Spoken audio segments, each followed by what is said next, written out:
I found out I have a serious sickness called leukemia, and the doctors say I need to stay in the hospital for a long time to get better. But when I told my family, they turned their backs on me, saying I deserved it. That's when it hit me. They don't really care about me. When I said I wanted to stop being part of their lives, they were happy about it, but they haven't realized yet how much they rely on me. My name is Sally, and I'm a stay-at-home mom in my 40s. My husband Michael and I have been married for almost 50 years. We have a daughter named Mia who just started middle school. Right now, I live with Michael, Mia, and my mother-in-law. Michael's mom raised him by herself after her divorce when he was young. Maybe she spoiled him too much because he's pretty selfish. Living with my mother-in-law made me see a side of my husband I hadn't noticed before we got married. When my husband found out I was going to have a baby, he was really happy. He couldn't believe it at first, but then he thanked me and said we would face any challenges together. I promised to do my best. But that joy didn't last long. When we found out we were having a girl during a checkup, my mother-in-law said something really hurtful to me. She said, "You never cook meat, do you?" I tried to explain that I cook a balanced diet, but she wouldn't listen. She even said that maybe the reason the baby was a girl was because I didn't eat meat. I was shocked and hurt. She kept saying we only needed boys and that having a granddaughter was the worst thing. She even called me useless. I tried to tell myself that as long as the baby was healthy, it shouldn't matter if it was a boy or a girl. But as time went on, my hopes were crushed. My husband started acting distant too, maybe because he was listening to my mother-in-law. He began treating me differently, and it hurt. "Michael, do you want to go shopping for baby stuff when you're off next?" "Do I have to? It's our baby, right?" "I want us to pick things out together." "Fine, but let's stick to the basics. Babies cost a lot, and we need to save." "Then buy what you want with your own money." I had minimal income during maternity leave. I have to save for our child's future and cover clinic bills and baby expenses. I had to go along with what Michael and my mother-in-law said and only get the necessary baby stuff. I worried they wouldn't love our daughter when she arrived. But after Mia was born, Michael and my mother-in-law adored her. They loved her even more than I expected, so I stopped worrying. I planned to focus on parenting for a while. But when Mia turned 2, Michael told me to go back to work. I thought it would be okay since my mother-in-law loved Mia too. But when I returned to work, both my mother-in-law and Michael showered even more love on Mia. Michael started spoiling her, just like my mother-in-law had spoiled him. I tried to teach Mia right from wrong with love, but it seemed she didn't see it that way. Before I knew it, Mia didn't like me and preferred to be with my husband and mother-in-law. "Hey Mia, it's time for kindergarten. Let's go together." "I don't want to go with Mommy. I want Grandma." "Mia, Mommy has to work too. Let's go to kindergarten together, okay?" "I hate Mommy. I love Daddy and Grandma." "Mia, please don't say that." "No, Mommy, just go away." Mia's words were really hurting my feelings. My mental health was suffering because of it. But my husband and mother-in-law didn't try to stop her. Instead, they looked at me like I deserved it. These tough times continued for about 10 years. Even in middle school, Mia hasn't changed. She avoids me and sticks to my husband and mother-in-law. And because of that, she's become uncontrollable. She screams and breaks things when she doesn't get her way. When I try to discipline her, she yells back at me. "Mia, can we talk? Did you take money from my wallet?" "Yeah." "So what? You're my mom. You can give me money, right?" "Taking without asking is wrong." "Please give it back." "No way. It's your fault for not getting me the Gucci wallet. I want it for my birthday. You're only in middle school. You don't need expensive things yet. I can get them when you're older." "I want it now. Why don't you understand, you old hack?" "Mia, don't talk like that. You're so annoying, Grandma. Mom is being mean to me." When I scold her, Mia turns to my mother-in-law for help. And my mother-in-law sides with her, blaming me too. "What's wrong, Mia? Did Mom upset you again?" "Listen, Grandma, she won't get me the Gucci wallet for my birthday, and she won't give me money either. Can you believe it? That's not fair. Your mom is being stingy. Grandma will get you the wallet next time, okay?" "Yay, thank you, Grandma." "You're welcome." "I love you, Grandma." Mia happily hugged my mother-in-law. Branded stuff is too much for her age, I thought. I disagreed with my mother-in-law. "Wait, Mom, Mia is still in middle school. Shouldn't we hold off on buying her expensive things? I suggested. But maybe not yet. You're so stingy. I feel sorry for Mia having you as her mom, my mother-in-law snapped back. Every day, my mother-in-law spoiled Mia, buying her whatever she wanted. My husband did the same, filling our house with expensive stuff Mia barely used. Besides Mia's issues, there was another problem in our house. My mother-in-law's spending. I noticed she kept buying strange rings and bracelets. When I asked, she said a friend recommended them, but I suspected it was an MLM scheme. I wondered where she got the money since she was always buying things for Mia. Turns out, she was borrowing from banks.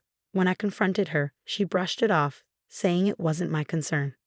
I grew to hate dealing with family problems, so I threw myself into work, often working late. My husband and mother-in-law criticized me, but I didn't care.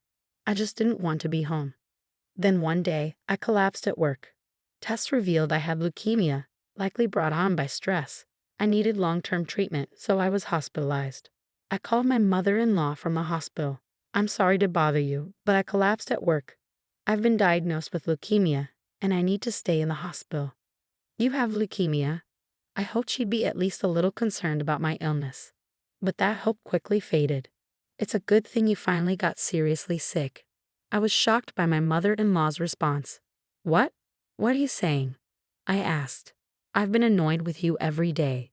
This serves you right, she said callously. That's a horrible thing to say. Hold on, let me talk to Mia. I asked to speak to Mia and my mother-in-law handed her the phone.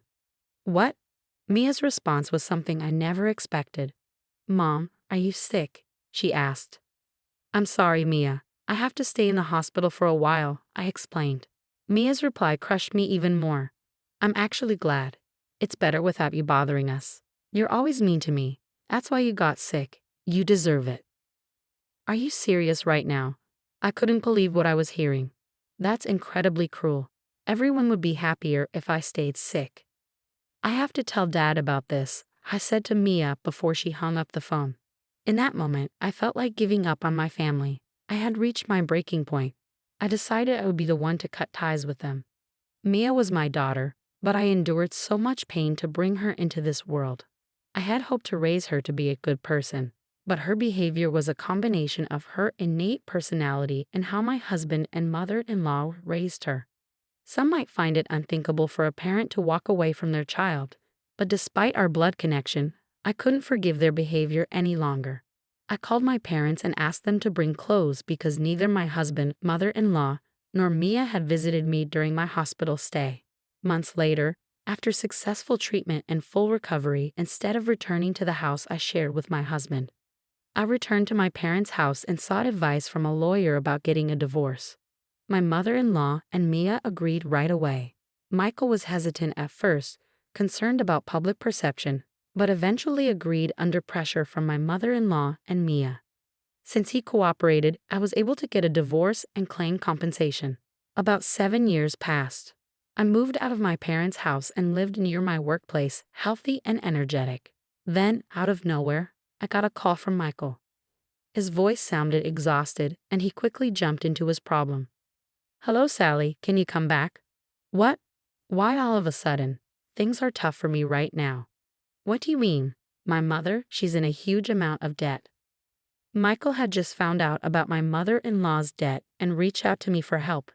The debt, which had been ignored for so long, had grown to a significant sum, and my mother-in-law could no longer keep it hidden from Michael. To my ex-husband's anxious plea, I replied calmly, "You're only noticing now. She's been in debt since I was there, from way back. It seems she got caught up in an MLM scheme. All the money she spent on spoiling Mia was borrowed from banks. I can't believe it. I had no clue. I tried to warn your mother several times, and I even tried talking to you about it. But every time, you just brushed it off. But not telling me about the debt is terrible, isn't it? If I had known earlier." "Don't say that now. After all, I was in the hospital, and none of you even visited me once, remember? I'm sorry for that. Just help me out this once." "What are you talking about?" I snapped, losing my patience. My emotions boiled over, and I found myself shouting at Michael. "Do you think you can just apologize and everything will be okay? When I was sick and needed help, you abandoned me. I regret ever marrying you." My anger subsided, replaced by a sense of release. I had finally let out everything I'd been holding in. You should end up in debt like your mother and suffer for once. Please, calm down. I'll apologize. Shut up. It's disgusting to start relying on your divorced ex-wife now. In the background, I could hear Mia's voice. Then she took over the phone, sounding sad. Mom, Grandma's in trouble because of her debts. Please help us. It's not my problem. Don't ask me for help. Mia didn't give up, despite my quiet refusal. Dad's struggling to repay Grandma's debts. I might not be able to afford college tuition and might have to drop out. Is that okay? So, Mom, why are you acting like this is someone else's problem? Your own daughter is in trouble. Daughter? Who? Mia's words made me chuckle. Just as she faced trouble, she emphasized she was my daughter, even though she never called herself that before. What's so funny? Michael asked. I was just thinking about how you suddenly claim to be my daughter when you're in trouble, after calling me names all this time. That's not fair. I'm your biological daughter who's in trouble, you know. But I don't have a daughter. What? No, Mom. I made that decision 7 years ago when I was hospitalized. I don't need a family like you anymore. We're divorced, so we're just strangers now, okay? Mom, please don't say that. Stop. Don't call me Mom because I'm not your mother. You should live happily with your father and grandmother who's in debt. Don't ever contact me again. You're just a burden in my life. With that, I ended the call and blocked their numbers to ensure they couldn't reach me again. After that, I heard that my ex-husband and mother-in-law were working tirelessly to repay their debts. They sold everything they owned, but it wasn't enough. They were struggling to make ends meet and even struggled to eat properly. My daughter couldn't afford her tuition and had to drop out of college. The expensive items she had were sold to pay off debts, leaving her with nothing. It seems even she is working to repay her grandmother's debts. It's heartbreaking to see my daughter facing such hardships compared to her peers. They really are foolish and helpless. They brought this upon themselves. As for me, I've purchased an apartment close to my workplace. I intend to invite my parents and live peacefully as a family of 3. From now on, I want to cherish each day with my true family and live happily.